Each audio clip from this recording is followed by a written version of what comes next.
Como destruir um país? Uma aventura socialista na Venezuela, por Marcelo Suano.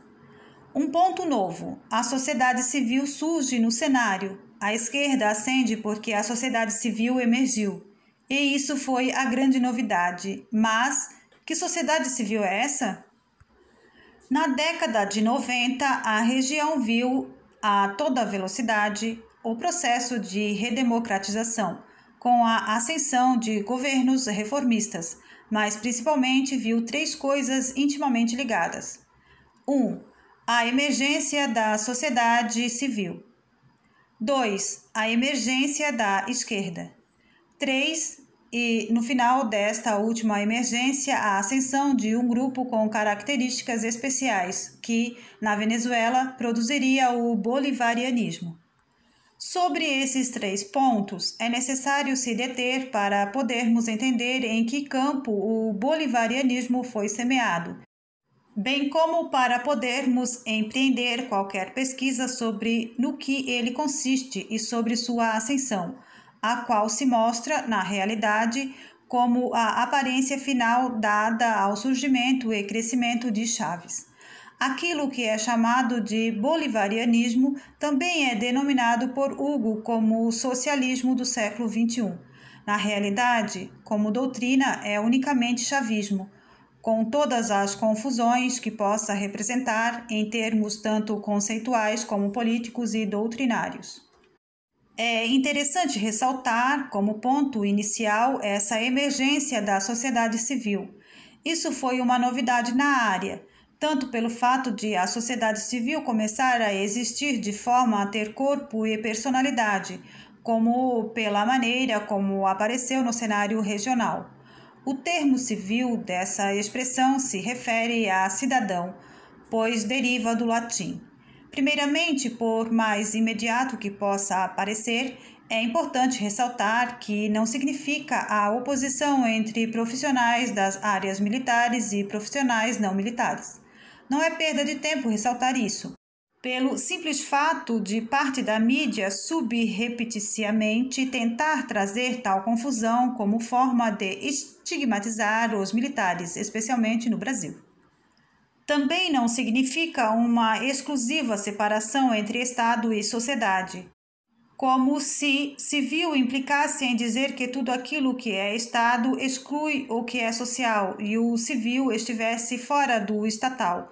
Mas também não se pode admitir que o civil exista por estar dentro do Estado ou por este tê-lo produzido. Mais importante ainda, é interessante frisar uma abordagem interpretativa que percebe que é o Estado que deriva da sociedade e não o contrário.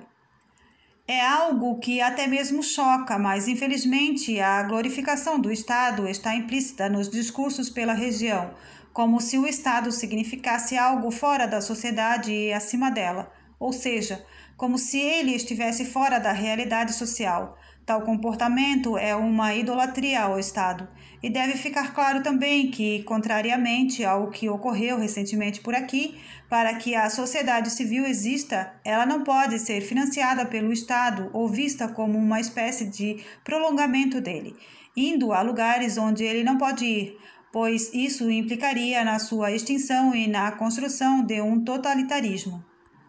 O civil refere-se a todo aquele que é membro de uma sociedade, em gozo pleno de seus direitos para viver nela. Refere-se ao cidadão. O problema é que, na América Latina, ser cidadão é algo ainda não claro para o povo, pois ser cidadão mostra que existe a garantia de que os indivíduos têm direitos, os quais devem ser instaurados, executados e preservados. E dentre esses direitos está a possibilidade de atuar também em todos os ambientes políticos, participando das escolhas, dos comandos e dos controles sobre os governantes. Nesse sentido, o ser cidadão indica que se é portador de direitos essenciais que serão respeitados, razão pela qual, se o respeito deve ser universal e todos devem ter direitos, exige-se também que, de forma transparente, se estabeleçam os deveres para todos, algo esquecido pela esquerda latino-americana. pois ela constrói seu discurso de ascensão ao poder pela reivindicação de direitos contra uma ordem antiga, que também definiu um conjunto de direitos e deveres, mas que ela quer destruir. Sendo assim, dizer que houve a emergência da sociedade civil significa duas coisas.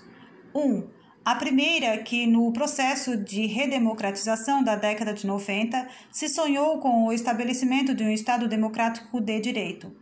Afinal, o que se reclamava era que nos governos anteriores na região, pelas restrições que existiam a algumas liberdades, a cidadania estava reduzida apenas aos grupos que detinham o poder ou apoiavam esses grupos, já que somente esses poderiam ver toda a plenitude dos seus direitos e usufruir plenamente dos benefícios sociais. Em síntese, dizia-se que o estabelecimento do Estado democrático de direito, o usufruto dos benefícios sociais e das liberdades seria dado a todos, sendo por isso a primeira grande ação concreta de inclusão social na nossa história. Curiosamente, o termo inclusão é chave, pois, apesar de correto e ser uma das exigências da humanidade nos dias atuais, pelo qual todos trabalham e devem buscar para nos colocarmos como dignos de sermos ditos humanos, tal termo foi usado de forma mais pífia de todas. Foi incorporado no discurso político voltado para a aquisição de forças a partidos e grupos que queriam ascender aos cargos de mando.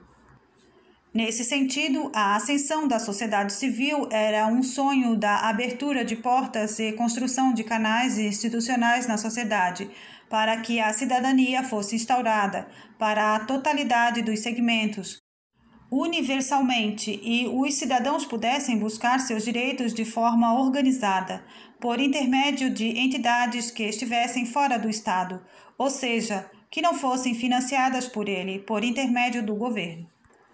Mas aqui temos outra distorção que foi produzida na região, pois criaram-se entidades ou reforçaram as que existiam, porém não para que elas buscassem direitos e atuassem na sociedade de forma ampla na defesa de valores e esclarecimento do povo, ou seja, na qualificação do cidadão, logo no aperfeiçoamento da própria cidadania, mas sim para participarem do Estado, para darem força ao governo e serem contratadas por ele, ou para se tornarem braços de partidos políticos na luta pelo poder. Elas atuaram para ser parte do Estado e ter sobrevivência garantida por este, e não para ser sociedade civil. Alguns diriam até que para se tornarem funcionários públicos indiretos e sem concurso público de admissão, algo possível de ser visto até mesmo pelo discurso mais estranho e incoerente dos que poderiam ser usados e que foi aplicado de forma plena e sem críticas e mesmo elogiado quando se dizia, por exemplo, que o terceiro setor deveria atuar onde o Estado não alcançava ou complementando o seu trabalho. Ressalte-se que na região, devido a um hábito que se tornou natureza, graças à nossa história política de igualar poder executivo a governo e governo a Estado, as entidades da sociedade civil, ao se mostrarem como complementos do Estado ou atuarem onde ele não alcançava, mas com seu apoio passaram a significar um complemento do poder executivo, logo a ser braços dos grupos que chegaram ao poder, ou a ser braços daquele governo. Isso foi algo que ocorreu plenamente na Venezuela com Chávez e ainda hoje ocorre, pois eles estruturaram as instituições políticas para extinguir a sociedade civil e torná-la segmentos estatais, razão pela qual não era errado dizer que ele e os demais bolivarianos, desde o início, buscaram e ainda tentam implantar um totalitarismo. Além disso, não estranha que tenha havido tanto controle ideológico dessas entidades da sociedade civil pela região, seja pela penetração dos seus quadros por membros de partidos, seja pela compra moral delas, com patrocínio, contratação, participação em projetos juntamente com o governo ou em projetos financiados por ele, casos típicos de Brasil, Argentina, Uruguai, Equador. Seja pela ação direta sobre tais entidades, caso venezuelano e boliviano. Aqui vemos uma das características da emergência da sociedade civil na América Latina, com a pretensão de ser o sinal da emergência do Estado Democrático de Direito. Esse conceito foi deturpado em sua construção por ser envolvido pela busca de poder dos grupos à esquerda, que estavam sendo alavancados politicamente, e assim destruíram a noção de que os direitos devem ser universais, porque também se exige a existência de deveres universais, razão pela qual se produziria igualdade jurídica real. Isso ficou explícito não na normatividade jurídica, mas na luta política e na imprecisão legal. Eles fizeram tal coisa porque poluíram os seus discursos com a ideia deturpada de que, para fechar a lacuna social existentes nas sociedades latino-americanas, deveriam resgatar os direitos daqueles que tinham sido os excluídos da história. E isso só seria possível se acabassem com os direitos dos que foram identificados como os exploradores. Na Venezuela, os caminhos para fazê-lo foram variados e, como foi dito, escolheu-se uma implantação totalitária, algo visível com os procedimentos usados para o aparelhamento do Estado que os chavistas adotaram depois que ganharam o governo, bem como as medidas usadas por eles para que a sociedade fosse sobreposta, envolvida e tomada pelo Estado. 2. A segunda coisa que significa a emergência da sociedade civil é que tal acontecimento foi uma novidade para a história regional. Dizer que a sociedade civil emergiu por aqui é de uma estranheza gigantesca, pois é o mesmo que dizer que o cidadão, de sua ação mais individual até a mais coletiva, por meio de entidade e ou instituições, de forma universal, incluídos todos os segmentos sociais e não mais apenas alguns grupos, passou a atuar em todos os aspectos da vida social, especialmente naquele lugar em que existe a capacidade de que ações e decisões possam valer para todas as demais esferas da vida em sociedade, a política. Ou seja, nesse sentido, dizer que houve a emergência da sociedade civil significa dizer que o povo, todo ele, e não apenas alguns grupos, por intermédio de seus cidadãos, de suas entidades, associações, empresas, instituições e etc., passou a ser agente político, porque a política se ampliou para algo além da política partidária, ou da política por intermédio do Estado, ou deixou de ser propriedade de apenas alguns. Sempre na região, os atores da política foram pessoas específicas detentoras do poder, em especial o econômico. Grupos determinados, algumas instituições do Estado que se autonomizaram em relação a ele, mas nunca o cidadão, seja como agente individual, algo que necessita de existência de várias instituições que lhe deem condições de atuar pessoalmente, seja coletivamente por meio de grupos institucionalizados. Essa novidade na nossa história regional foi marcante, pois se o cidadão ascendeu sem sabermos o que ele é, menos ainda como fazer para que pudesse ser o agente em todas as dimensões da sociedade, como a dimensão econômica, a jurídica, a religiosa, a cultural e etc. E, claro, a política. E o cenário mais trágico se manifestou. Aquilo que foi chamado cidadão só pôde atuar por intermédio do Estado, com as distorções de entendimento que temos na América Latina sobre o que ele é. Ou pior, só pode agir por intermédio do governo, ou pior ainda, só pode se manifestar e operar se fosse por intermédio do grupo político no poder.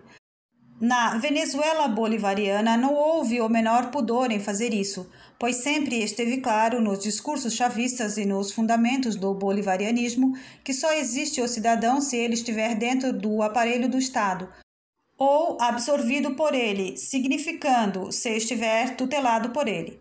Como consequência, apenas se o cidadão estiver envolvido pelo bolivarianismo, ou seja, se estiver dentro do chavismo.